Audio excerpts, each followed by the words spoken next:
this week on the BackTable podcast. I agree with you. I think there was that reputation of the SUO being this draconian work is everything, but I think that's definitely changing. Even if you go to our meetings, the sessions are different. We're actually talking about work-life balance as part of the meeting, whether at the AUA or at the actual winter meeting. But I think the people who are in our positions have that responsibility to project that to our trainees and to the people who are coming up behind us. I think that things have changed. I think that attaining a good work-life balance is something that is to be treasured, is something to be applauded. And I think that the three of us here have that responsibility. And I think it's good that we're talking about this. It's good that we're telling people that this is something that we want and that we're able to achieve, and that people can follow our lead.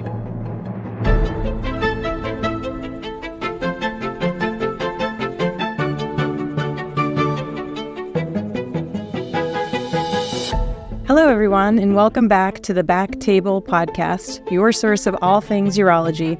You can find all previous episodes of our podcast on Apple Podcasts, Spotify, or at backtable.com. I am really thrilled to be here today with two great guests. My name is Kristen Scarpato. I am a urologic oncologist at Vanderbilt, and we are going to be talking today about why consider an SUO fellowship. So my guests today will share their personal experiences, and the motivation behind this podcast is multifold. There's been a lot of chatter recently about fellowships in urology in general, and that's for a variety of reasons. It's really a favorable job market for those who are graduating from residency currently, and certainly there's an eagerness among trainees to be done with training and move on to real life and next steps. And further, some fellowships are evolving and changing, offering new pathways and different experiences.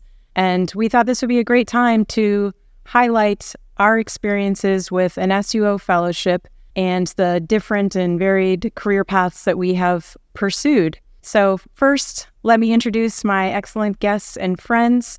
Dr. Todd Morgan, he is a professor of urology, urologic oncologist, and chief of urologic oncology at Michigan. And Dr. Phil Kim, he is a urologist at Kaiser Permanente who specializes in urologic oncology. Welcome, guys. Thanks, Kristen. It's great to be here. Thanks for having us. Awesome to have you. So let's start kind of with some of the basics. I'm going to start with you, Phil. Where did you do your residency?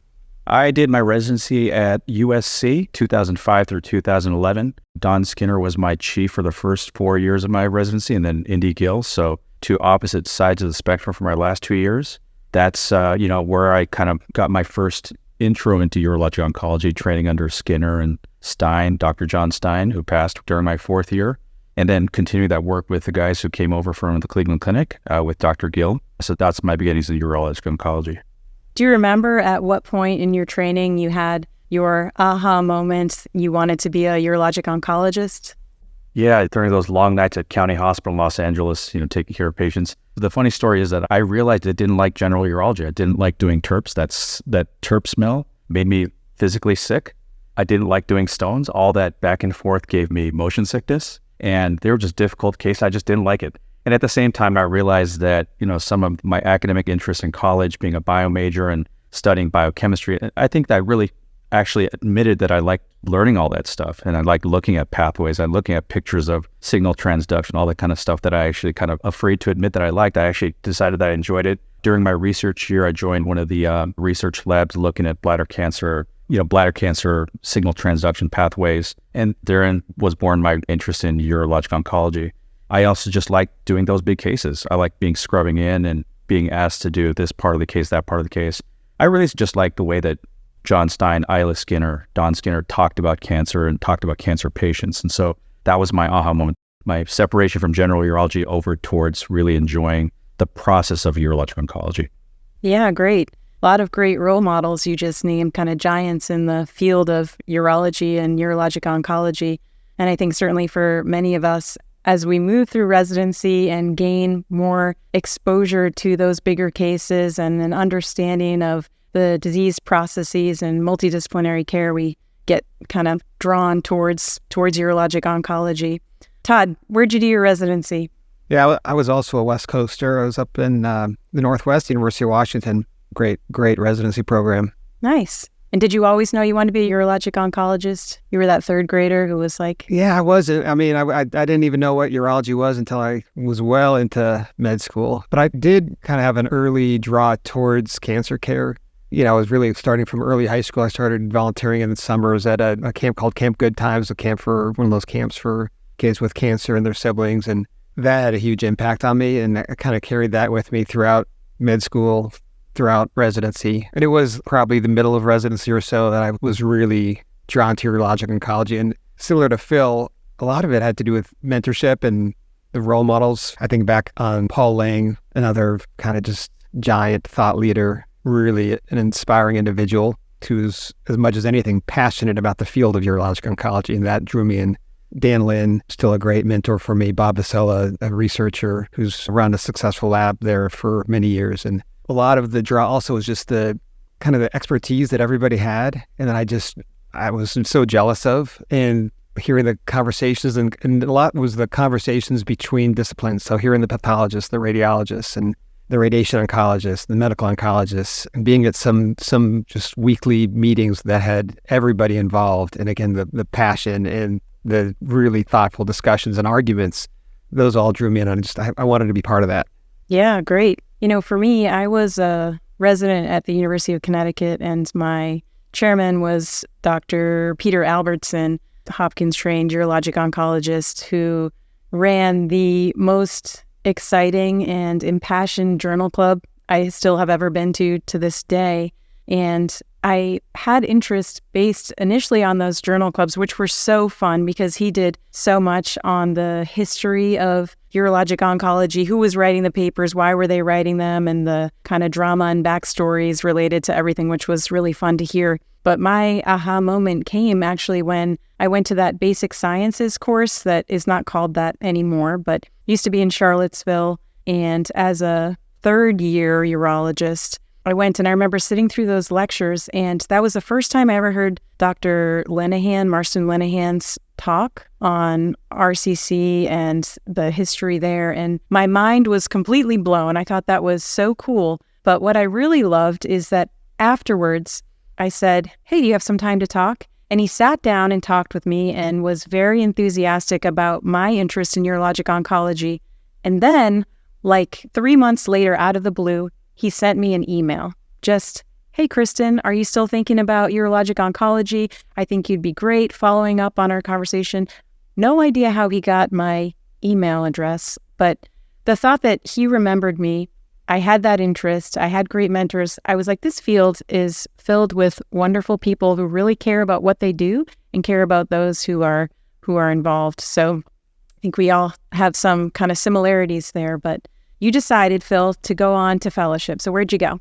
I was at Memorial Sloan Kettering Cancer Center. I was there between 2011 to 2014. So I was in that short era where they were doing 3-year fellowships. And, a lot of people were, viewing my decision with a little interest. They said, "Why are you doing a 3-year fellowship?" I said, "Listen, I just really want to do it. I want to be out there. I want to just immerse myself." And not only cancer care, but like Todd was alluding to, being part of that team.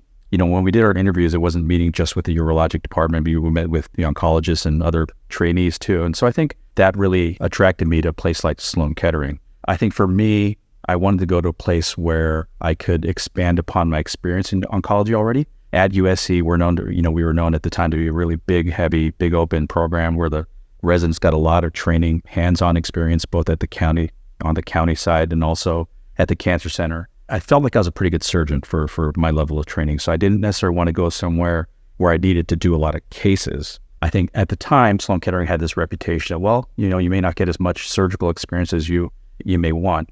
That's not really what I was looking for. What I was really looking for, that collaborative experience, the multidisciplinary training where I was going to get a chance to train in the lab with medical oncology, radiation oncology, along with taking care of a busy service. I was looking forward to a chance to get away from clinical medicine for a little bit and just do my research. And so that's one of the things that really actually attracted me about the program, just a place where you could have anything you wanted and really run with it. Great. And what did you end up doing your research on? So I worked in lab with David Solid. I also knew from having done some science that you got to be really lucky and you got to be really smart to get something done in a short amount of time. So I think I went to it with a little bit of experience, knowing that I didn't want to do a quote unquote pure bench project. At the time, this is early 2010s, there was a lot of interest in precision medicine, a lot of interest in personalized medicine. And this was kind of the beginnings of large-scale genomics in bladder cancer. So I actually looked for a research project that would allow me to do something kind of sciencey, but not requiring me to go in, in the weekends to, run my Westerns and Western blots and whatnot. So I worked on a genomics project. We were using targeted sequencing for bladder tumors. TCGA was happening at the same time, so we were doing a little bit of a smaller version of that. Without going into too many details, I was able to, start and more or less pass on my project to somebody else, still get a paper out of it. So I think it was an appropriate sized kind of project for the time that I had. Great. And Todd, I think I know where you did your fellowship. Pretty good spot. You know a little bit about it. Vanderbilt. Yep. It was awesome. And how did you choose Vanderbilt? I was looking for a place with great people. And at the time, so I finished residency in 2009, and we were pretty early in our robotic experience at University of Washington at that time. And so I really felt like surgically I needed to focus in on robotic training. So that was one of the reasons I ended up at Vanderbilt. And then I wanted a place where there were surgeon scientists. And at Vanderbilt, Pete Clark was kind of early to mid-career, and I knew he would be an amazing mentor, and he turned out to be an amazing mentor, somebody who was funded, doing really interesting work at the time in Wilms tumor. And so, and that's where I spent my research time. I think you guys had some similarities in your interest in basic science in your fellowships. I think that there's a lot of opportunity in fellowship. I was never someone who was inclined towards research or basic science, although I thought a lot of it was interesting. And my journey to Vanderbilt was a little different. I was really interested in global health. And I had the good fortune of bumping into Dr. Jay Smith, legend, at one of the AUA conferences. And I think we actually were in the gym or something, and he was probably running 30 miles and squatting, heavily and doing all the amazing things that Jay Smith does. We got to talking about global health, and that's where I learned about Vanderbilt's global presence and the opportunity to explore that. And so that kind of brought me to fellowship down at Vanderbilt, where I have stayed. But I think that there's a lot of opportunity within urologic oncology if your interest is global health or education or basic sciences, and you kind of get exposure to all of that during your fellowship, which is really kind of special and unique. I know that both of you had some extensive training in clinical trials design and kind of the research process. And I was hoping you might be able to talk a little bit about that. Todd, I'm going to pick on you first because I know you've done a lot of clinical trials. Yeah. I mean, amazingly, I got almost no training in clinical trials through the residency and fellowship. I paid attention to what was going on, but when I took a faculty position eventually at University of Michigan, which is where I am now. And my scientific career kind of really has focused in on prostate cancer biomarkers and both tissue-based biomarkers and the liquid biopsy space. And when early career, I think we all understand the importance of clinical trials, and we understand the importance of, okay, if we're going to do biomarker research, still the pinnacle is putting that into a clinical trial. But I didn't know what that meant, and probably 2 or 3 years in is when I started to co-wrote a clinical trial with Michael Chair, who's at Wayne State University, another urologic oncologist. And that trial is G-minor, genomics in Michigan impacting observation or radiation. And so that's a trial randomizing patients to, this was the Decipher biomarker tissue-based test post-prostatectomy, to get the test or not get the test. And it took years to write, the whole process to get funding, approval, all of that. And the reality is all of my clinical trial training just happened on the job, and which is the good and the bad. And we can talk about some of the mistakes I made along the way, and it was an incredible learning experience. I still say that was probably the most difficult thing I've ever done in urologic oncology, save maybe the follow-up trial, which is ongoing, which is the G major trial. I won't even try what that stands for, but if this is a earlier stage biomarker trial for patients with favorable risk prostate cancer. But there were a lot of mistakes were made. And kind of a lot along the way that just I didn't have the knowledge and training, and yet we were still able to do it with a lot of help and guidance and figuring this out on the job, and ran this trial G-minor successfully, accrued patients right on time, have presented the data. The initial manuscript is in review right now. So it's really important, and it's something that we can do. Yeah.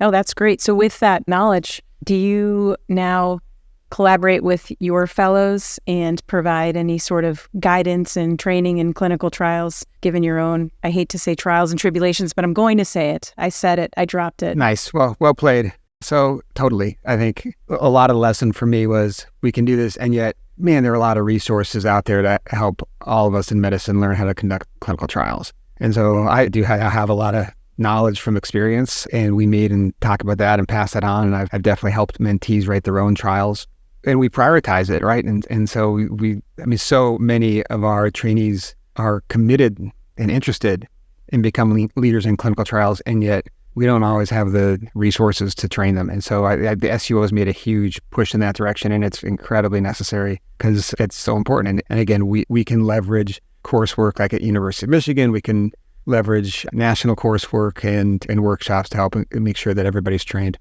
Yeah, no, that's great. I was going to highlight the SUO as well. I think understanding and awareness of that kind of training gap, which has persisted for a while. I think a lot of clinical trials has kind of been on the job training, kind of reinventing the wheel as new fellows come in. And with that, they have developed and built this SUO CTC Clinical Trials Consortium, which is awesome. That collaboration and education, and kind of they've gone beyond just being a place where folks can talk about clinical trials to being a source of education for fellows, for urologic oncologists who are interested. And just a little plug for our upcoming meeting, there's a half-day SUO CTC meeting taking place and talking about some of the ways to get started, some of the mistakes we've made, some of the successes that have occurred through the SUO CTC. So if you're going to the meeting, try and make it. And it's great. It's a great program. It's so important that the SUO is doing this. But I'll tell you a quick story, which is that about a year into running G minor, maybe more, we got a question from the IRB. They said, what's going on? We haven't gotten a data safety monitoring report. And I said, what's data safety monitoring report? Right. That just shows you where I was. And so it turns out, this is like, you need to actually have a data safety monitoring committee and a plan. And somehow we had gotten the whole trial through without that plan, and of course didn't therefore have the report. And so we were able to adjust and fix it. But there are so many details that extend beyond just writing, like having the idea and doing the power calculation and figuring out how to operationalize the trial. But there are a lot of people out there with experts. Probably if I just asked, the right people, definitely if I just asked the right people, we would have solved that from the get-go. But also we make mistakes and we figure it out, and then we adjust and improve.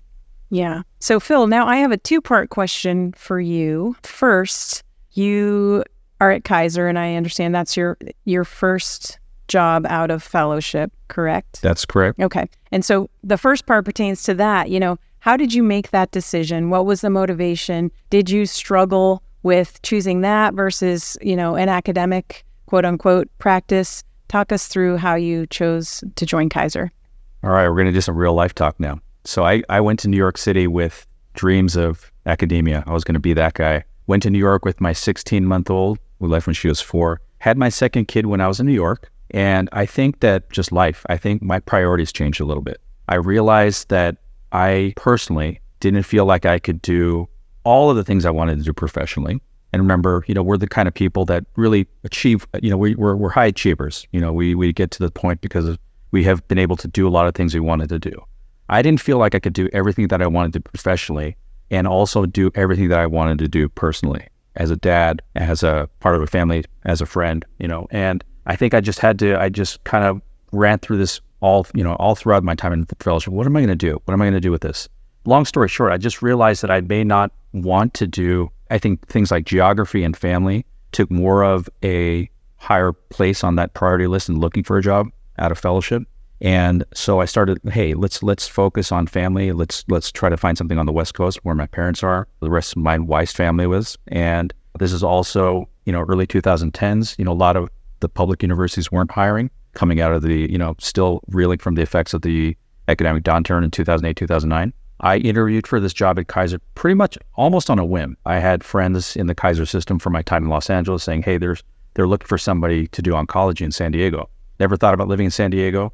Did the interview, and I realized I'd be joining a group of about 16, 17 urologists. I'd be taking care of all the Kaiser patients in San Diego who had urologic oncology issues. And I realized that as a clinical practice, that this job offered everything I wanted to do. I'm doing all the big cases. I'm the go-to person, even for on a day-to-day basis for questions about, hey, what do I do about this? What do I do about that? I'd be the referral person. I would be kind of taking over for somebody who had been doing all that stuff, who actually wasn't an SUO person, but was getting say, hey, look, I'm getting tired of this. I need to retire soon. I just need somebody. And the field was changing. And so the job represented something where I was able to fulfill what I want to do in clinical practice. I also wanted to maintain, keep my foot in the research world. Kaiser has literally millions of patients in their database, and I thought that that would be a good opportunity for me to continue some of the work that other people in the Kaiser system had been doing. We don't publish as much as I think we should, but there was an opportunity for me to kind of step into that role. And I think that's something that really attracted me about the job. Personally, I'd be close to family. My kids would be close to their grandparents and cousins and whatnot. And I think for a lot of reasons, I think the job just makes sense for me at the time. Great. Did you struggle at all with, I just went to Memorial Sloan Kettering and now, I'm making this decision to not pursue academia. Was there any guilt or stress about that, or you felt really good about your decision? Oh, I live with that guilt every day. I think that's every day I wake up saying, am I doing what I'm supposed to be doing? So I say that jokingly, but yes, I think there's always that part of me that says, there's still some things that I want to. I think if you want to take a look at it on the positive side, I think that drives me, I think motivates me to do more than what I'm being asked to do, right? Really, as a job at Kaiser, I'm in a managed care organization. I'm there to see patients, take care of them. But there's more that I want to do. That's not all I want to do. The Kaiser Permanente just started a medical school that's based out of Los Angeles. The call went out, we need people to be research mentors. So I actually have a faculty position at the School of Medicine as a research mentor. That's new, so I don't have any mentors under me right now, but I say, hey, this is the research that I'm doing. These are the projects that I'm involved in. And that's something that I want to keep doing. The other thing about academics, you guys all train residents and fellows, and we actually do have residents and fellows that we train as part of our program. And so that's also something I really enjoy doing. So I do get that academic experience in terms of, not running major clinical trials like Todd's doing, but I still am able to be part of IRB projects. I'm still involved in clinical trials. You talked about the SUO CTC consortium. There's a small group of us Kaiser physicians who are part of the SUO and go to the meetings. I haven't been to a meeting in a few years, but we're part of the people that say, hey, these are the trials that are being offered to us, or these are trials that we need to open here at Kaiser. So I'm part of that decision-making process. So in terms of that part of the academic, quote unquote, lifestyle, I think I'm able to still maintain that type of practice, not just on the clinical side, but on the academic clinical trial training aspect.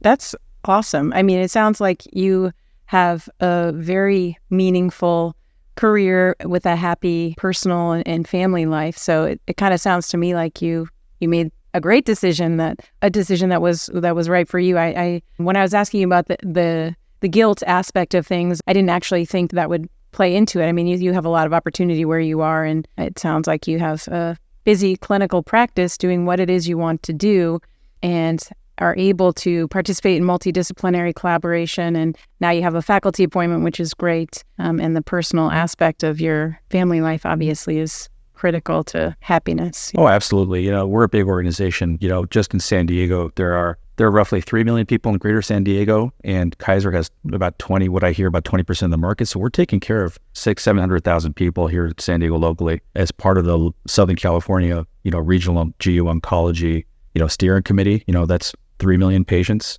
There are several SUO trained urologic oncologists within the Kaiser system. And so we collaborate with each other all the time. Tumor boards, the research that I talked about, clinical trial decision-making, and it's a good group. It's a great group, and including several of my co-fellows from Sloan Kettering and elsewhere. So yeah, if it's not academic in name, it certainly is academic in nature.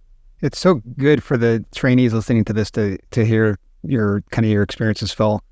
Obviously the urologic oncology fellowship programs are at big academic centers, but the sole purpose of the SUO urologic oncology fellowship is not to train everybody to go be at big academic centers doing clinical trials or health services research or translational research. The point is to develop expertise and true experts in urologic oncology who can take care of patients, but also all the other mentorship and scientific aspects of your job that you talk about. Well, I just know that I think people who are listening to this podcast, especially if you're a resident or a trainee or a medical student even, I think all of us felt that pressure. Where am I going to go to fellowship? And, am I going to have that pressure to publish and go into academics? I certainly felt that. And I certainly, especially at a place like Sloan Kettering. I can also say that the people at Sloan Kettering have always been super supportive of me. Joel Scheinfeld, all those guys. They're still my go-tos when I need to talk to somebody, at that level.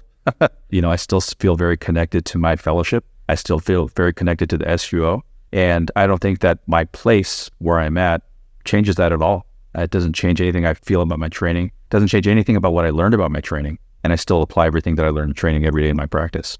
Yeah, exactly. And we see this in Michigan through the Michigan Urological Surgery Improvement Collaborative, or MUSIC, which includes virtually all of the physicians and virtually all of the urology practices in the state, and collects data, from a lot of the workers within urologic oncology and prostate cancer. And, we see community practice docs who are at least as engaged, and many, if not more engaged, than at some of the academic centers and leading projects and quality improvement and science and trials. And so there are many, many ways to be a, incredibly engaged and thoughtful and thought leader in urologic oncology, and it extends well beyond the academic centers.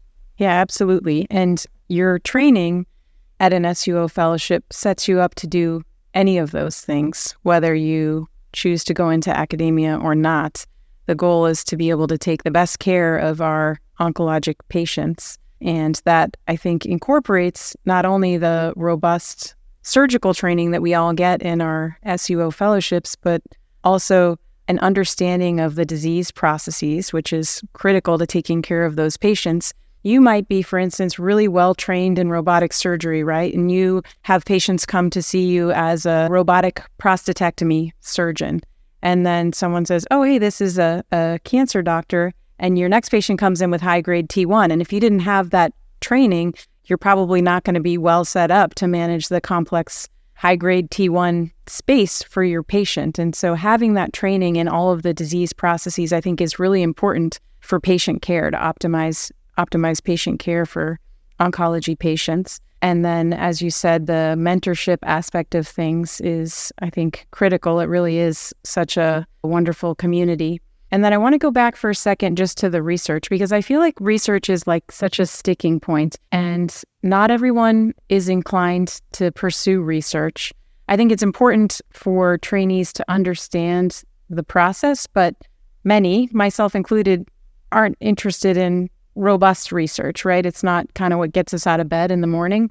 But even if that's not the case, the training that you get in an SUO fellowship, I think, sets you up for communication, understanding the research process, all of these things that ultimately benefit patient care. So with that training, even if you don't pursue to publishing after that or academia, you have that knowledge that I think translates into better patient care because you know how that works.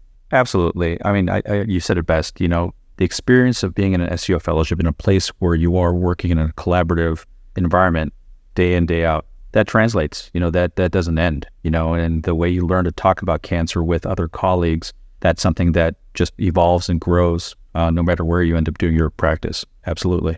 Yeah, I'm glad you mentioned this. So, I think we need to frame it as scholarship, right? Research. I mean, for some of us, like the research that drives us, and that's like a huge part of our career. And I knew that from, early days and research year during my residency and research year to my fellowship, and pursued a career as a surgeon scientist running a lab. I'm in the minority here, right? And so some folks are drawn to that and many are not, but scholarship is really important. And scholarship, which can be research, but it can be in quality improvement. It can be work in education. It can be work in global health.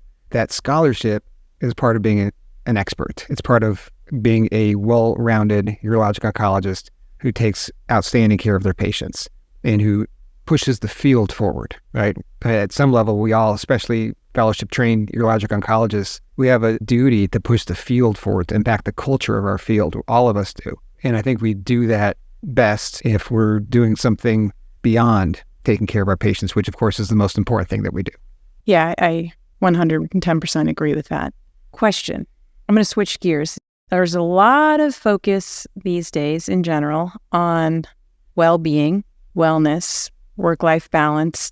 All of those terms can be a little triggering or inflammatory, I think, as well. But I think historically, the urologic oncologist was perceived as, maybe actually was, someone who came in early in the morning, operated all day, left late at night, had inpatients for 1 week, 2 weeks at a time, did a lot of research, and never had time for him or herself outside of the hospital.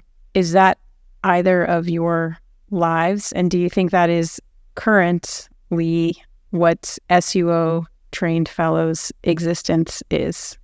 Yeah, I'll take that to start. No, it's not. That's not my life. You didn't describe my life just now. Work-life balance is incredibly important to me. And as chief of the Urologic Oncology Division at U of M, it's incredibly important that we set a culture where work-life balance is important. Residents sometimes, with what they experience when, say, they're on a urologic oncology service, is getting to work really early and going home really late.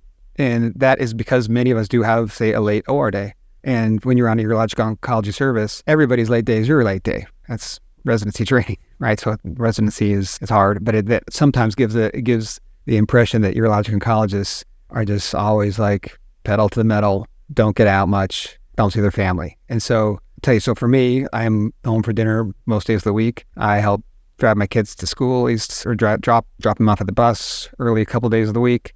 I exercise probably 5 days a week, and I try to do all this stuff visibly, right? So it's not like I'm sneaking out of like if I go to make it to one of my kids 2 p.m. something at school, then I'm like, oh, I'm going to sneak out. It's like I do it visibly so people can see that, yeah, that's okay. That's good, actually. Like if you got time and you can make it to something like that, or you can get a workout in at 4 o'clock on a nice day, do it. It's really important. So I think that's the culture we want. Yeah, absolutely. And I don't want to, embarrass you here, but the socials did just tell me that you completed your first triathlon, and I suspect you had to do a little bit of training to successfully do that. Yeah, it's true. I set that goal in kind of early spring, and I did. I was able to train for it. Congratulations. Thanks. I ended up doing 2 this summer, and it was great. I loved it, and I'm keep on, like, as long as I can. I think I really enjoyed it. But anybody who's got kids knows that life is different when you've got kids that are 1 year old, 2 years old, 3 years old. I mean, so this is where I think our jobs are really tough, because trying to balance young kids and all of those responsibilities with work, and often early career work, trying to establish yourself, is really, really challenging. And I think we have to really be aware of that, especially with our usually junior faculty who have young kids, because, I know when we had 1 and 4 year old, for example. I mean, if I got a 15-minute workout in, that was a win. Now we've got a 12 and a 15-year-old, and like if I disappear for a 2 or 3 hour bike ride on a Saturday morning, I don't know if the kids are even up yet, right? So totally different ball game. And we just, we all have different stages of our careers and different stages of our families, but burnout is a big issue for all of urology, and I think burnout is certainly an issue in urologic oncology that we need to be totally cognizant of. Yeah. So what do you think about work-life balance? Yeah, I alluded to it earlier. I think one of the reasons I took the job that I did was because of me wanting to maintain some work-life balance, me not wanting to be that archetypal urologic oncologist of the past, like you mentioned earlier. My work-life balance is pretty good. I'm pretty happy with it. I do work hard. I do work longer hours than some of my colleagues who don't take care of oncologic patients, but that's my choice. And I think I'm good at what I do, and I want to do a good job at what I do. So I will stay a little bit later, call back all my patients, update them on pathology, update that I'm on the treatment plan, so on and so forth. So I do work longer hours, and I think I also expend more energy in taking care of my patients than some of my colleagues who don't take care of some of the higher stress patients that I do. But that's my choice, and I'm happy to do it. I think working for a big company like Kaiser, one of the benefits is that I don't have to do any billing. I'm not RVU based, so there's no pressure from a business side that I need to produce X amount of work. And I think that takes a lot of the pressure off my day-to-day that some of my colleagues in private practice, or even in the academic private practice like you guys might be experiencing. I coach my daughter's softball teams. We go on vacation, we take time off. So I think working for a company like Kaiser allows that work-life balance is certainly built into it a little bit.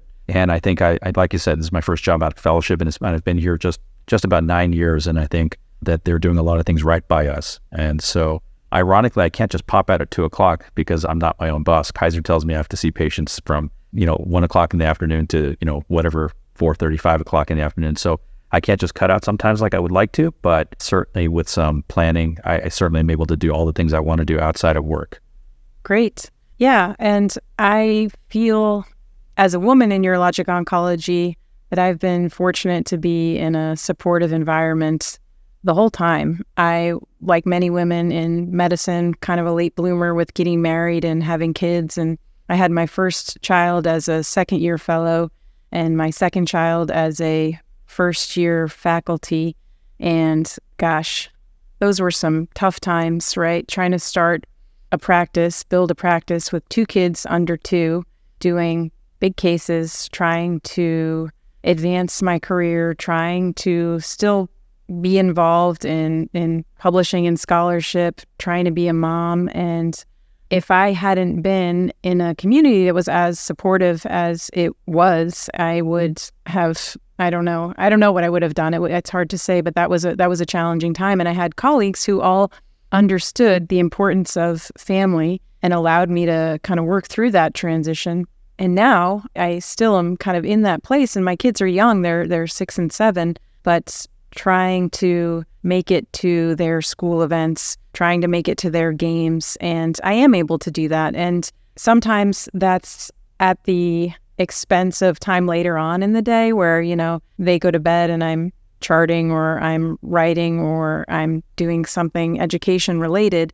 But I feel like that balance works for me because I'm able to have the career that I want and I'm able to have a family that I'm involved with. And certainly it ebbs and flows. And there are times where I'm like, oh gosh, I'm doing too much and none of it very well. And then there are other times, more commonly, fortunately, where I'm like, gosh, I have a great family, I have a great career, and I have all of this opportunity, and it's incredibly fulfilling and rewarding. But like anything, I think you need to be deliberate and you need to understand what it is that makes you happy. And if that's running triathlons, swimming and biking triathlons as well, because I think there are 3 things involved there, or coaching your kids' sports, or reading, or Netflix, whatever it is, I think you need to kind of understand what makes you happy because no one's going to do that for you, and then make sure you're kind of building that into your schedule. And my observation, having been in the urologic oncology community since,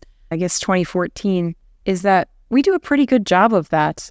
My colleagues and friends in the field seem really well balanced and happy. And I think of some of them like Angie Smith, who is very balanced and vocal, and so many people look to her because she does it all so well, and I think is a shining example of kind of how you can manage all of these great things.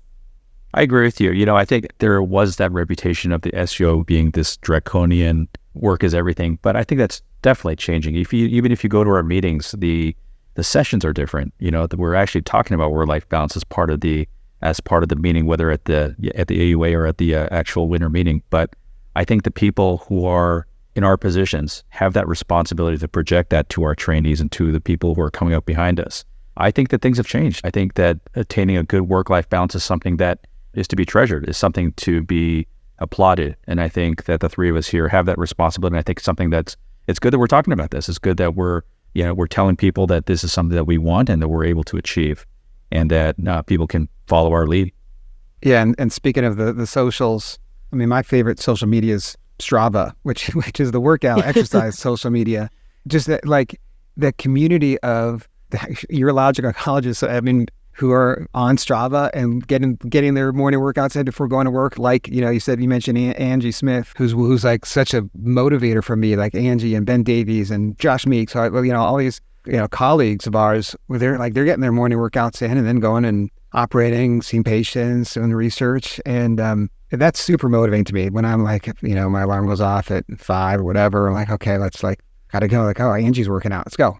Yeah, really, it's a community of people who make you want to be better, do more, contribute more, and that's really gratifying to be a part of that community. Phil, I wanted to piggyback off something you just said about how the field is changing, and I think that's very true. I bet each of our day-to-day practices are very different, and so I'd love to just briefly have a roundtable and have each of us kind of share what we're doing clinically. Like I said, I work for a large urology practice where I'm currently the only SUO trained urologic oncologist. So when I'm at the office seeing patients, that's usually 2 or 3 times a week, depending. My schedule's not set, kind of changes week to week. So most of what I'm seeing in the office is for consultations for everything urologic oncology, from prostate cancer, testis cancer, bladder, everything in between. So I truly have a head-to-toe urologic oncology clinical practice. When I'm in the operating room, I'm doing all the big cases. I'm doing still doing the big open kidneys, cable thrombus, cystectomies, RPL&Ds. But I'm also have, days where I'm doing, as many TURBTs as the hospital allow me to do.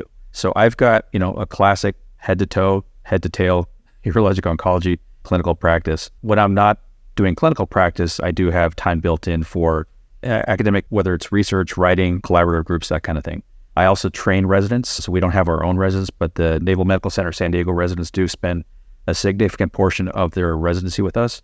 I love training those guys and girls. They're a great group, and I think that I've had a positive influence on them. We've actually had a couple of the Navy trainees going to SUO programs since I've been here, so I think that's a notch in my belt for what I've been able to kind of impress upon my trainees. We also have a fellow that we share with UC San Diego. It's a combined endoscopy robotics. We actually do the robotics portion of their training as well. So yeah, my day-to-day does include a lot of training of residents and fellows as well. Great. Todd, what are you doing? So, just the kind of overall, what my schedule looks like. My clinical time is Monday, Wednesday, and most Fridays. I see patients all day Monday, split half morning in person, afternoon is virtual care. Wednesdays, I usually have full OR day, and my ORs tend to be heavily robotics driven, split between prostate cancer, kidney cancer, and bladder cancer. And it's the same kind of Fridays, often mostly robotic surgeries and some TURBTs mixed in. But my clinical practice is really evenly a mix of bladder, prostate, and kidney cancer. And then my Tuesdays and Thursdays are my research time, academic time, all the other meetings, you name it. And it's, for me, it's a great mix. I think, everybody needs something different in their career. And for me, the going back and forth, different jobs on different days, but also for me, I like switching back and forth, even on a given day. Can kind of run up to the lab between cases or have a meeting that's more science driven, and then get back and take care of patients. And of course, there's some clinical work on those Tuesdays and Thursdays too. And it's a great mix. I get to be around just amazing colleagues in not just urology, but all these other oncology related fields, non-oncology related fields across the entire university. Totally unrelated to medicine. It's been great. I have great Ts, I have great mentors, you name it. Awesome. Yeah, I think with the SUO fellowship training, you can be someone like both of you who treats everything within urologic oncology, or you can hone in on a disease process or part of the body. And for me, I tend to hang out in the pelvis, and I mostly, or I'd say expressly, do prostate and bladder cancer. And so my week is also varied, which I like. I'm at the VA 2 days, and we have 2 robots there and do a lot of endoscopic cases. I actually go to an outpatient center on Wednesdays, which is one of my favorite days of the week. And it's TURBTs. I do a ton of transperineal biopsies with some anesthesia. And then I actually do ablations out there. So my practice has evolved to include focal therapy and salvage therapy. And that has been super rewarding. And then Thursdays, I have a fusion biopsy half day, and then I've just started doing the advanced prostate cancer with one of my colleagues at clinic here. Dr. Calvin Moses is awesome and runs that clinic, and that's a disease space that I really enjoy. And for me, the patient interaction there and the multidisciplinary collaboration with medical oncology, radiation oncology, pharmacy, cardio oncology, social work, all of the things, I find that incredibly satisfying. And then I do some with the education here as the program director. I have Fridays dedicated to that. And I think the education opportunities for me within the SUO and within the AUA have been incredibly satisfying, fulfilling, gratifying, all the things. And so I feel like, to your point, Todd, I'm able to help advance the field in some way through those opportunities, which are not straight research, but it's been great. So I think we all have our different niches, and I love that there's opportunity kind of in all arenas with our SUO training. I want to finish just by talking about the community. We've made several references to what an awesome community it is. And for me, the SUO fellowship really just changed my life. Coming to Vanderbilt was unbelievable, and I made such great friends with my my co-fellows and my partners and the residents. And that is something that I enjoy. And I every day am somehow collaborating and talking to and enjoying, life with one of my colleagues. And I'll just highlight that this morning, Dan Barocas and I took his son and my son to run a 5K, Titans road race. And it was super fun. We chat about work a little bit. We enjoy Nashville. And it's so great to be with this community. So, share your favorite thing about the SUO community or your co-fellows or whatever it is. Phil. You're right. We're a product of our environment. And, nothing happens, by chance. I think I think everything happens for a reason. I was in medical school at Northwestern, and I'm just going to list you some of the people I graduated with. Stacy Lowe, Brian Helfand, Josh Meeks, Jim Wysock at NYU, Alvin Goh at Sloan Kettering. These are all my classmates that I graduated with. These are all guys I continue to be friends with. I text all the time. My friends from residency are some of my best friends in the world, SUO trained and otherwise. I happen to graduate with a very big class at Sloan Kettering. These guys are texting me right now as I speak. There's a community of friends these are a community of my best friends in the world. You spend that much time with these people, whether you're in med school, residency, or fellowship, and you cannot not be friends with these guys. Shout out to Ari Hakimi, Tim Donahue, Kelly Stratton, John Spakianos. I'm going to forget somebody and they're all going to get mad at me, but these are all the guys that I train with. These guys continue to be my best friends. So the SUO is not just a professional community for me, but these are my social outlets. These are my best friends in the world. I actually spend my own time and money to go out and see these guys apart from work. I couldn't be happier with the community of fellow urologic oncologists that are also some of my best friends in the world. That was a great group of name checks. I love those. All those peeps are amazing. Yeah, solid Great. List there. Solid list.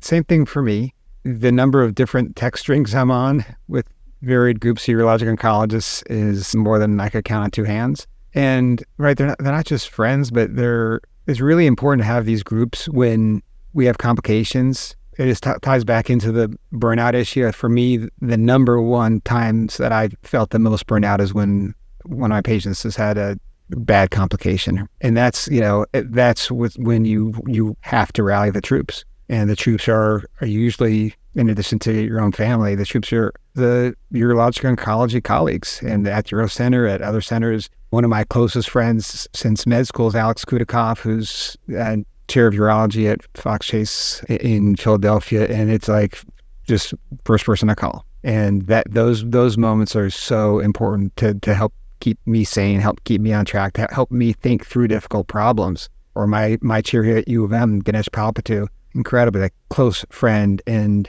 somebody that I can lean on and trust and look out for me. That exists in our community, like just more than anybody could ever imagine. And it is a welcoming community.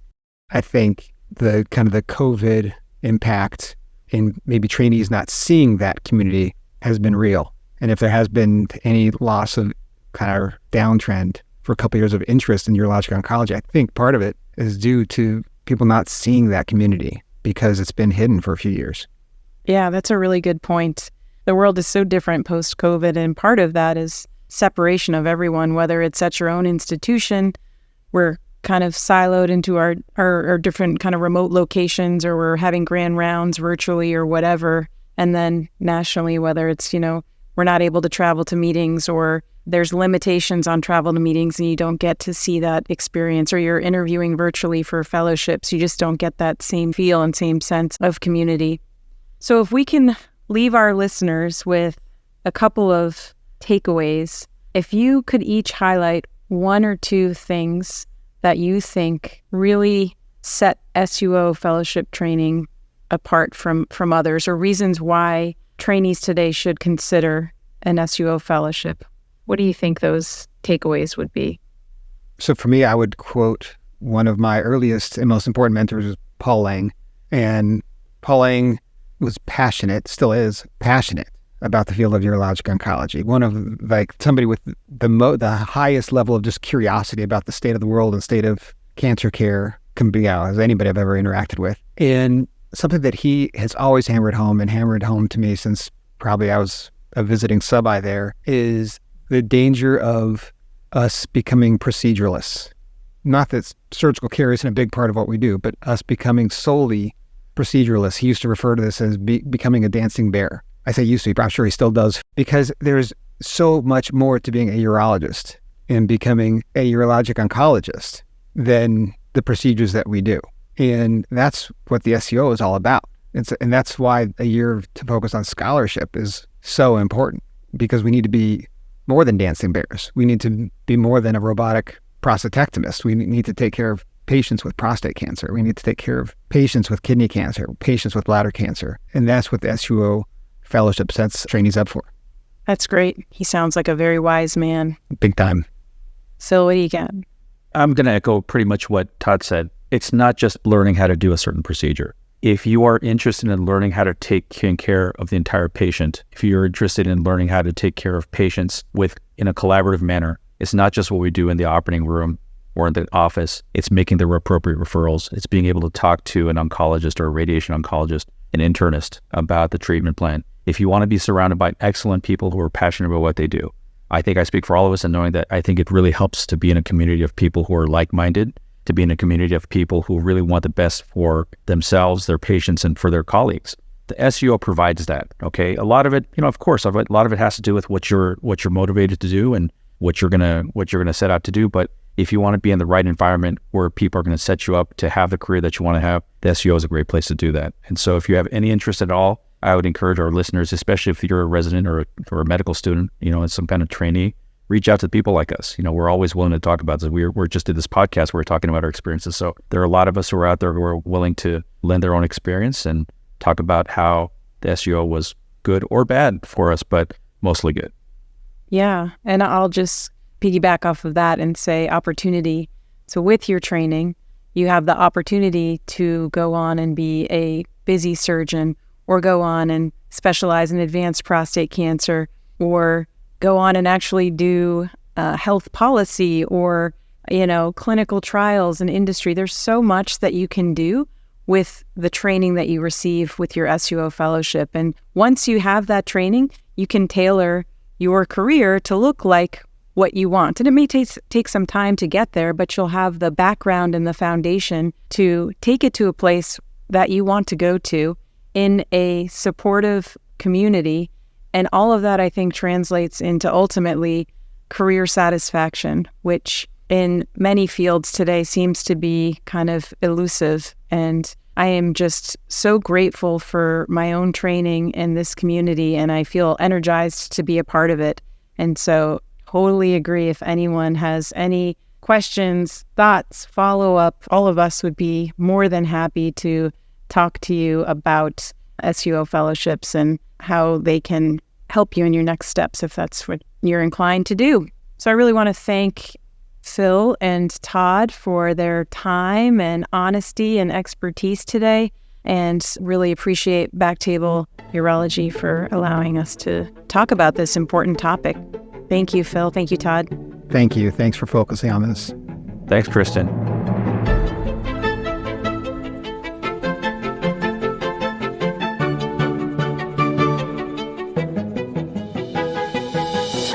Thank you so much for listening. If you haven't already, make sure to subscribe, rate the podcast 5 stars, and share with a friend. If you have any questions or comments, DM us at _BackTable on Instagram, LinkedIn, or Twitter.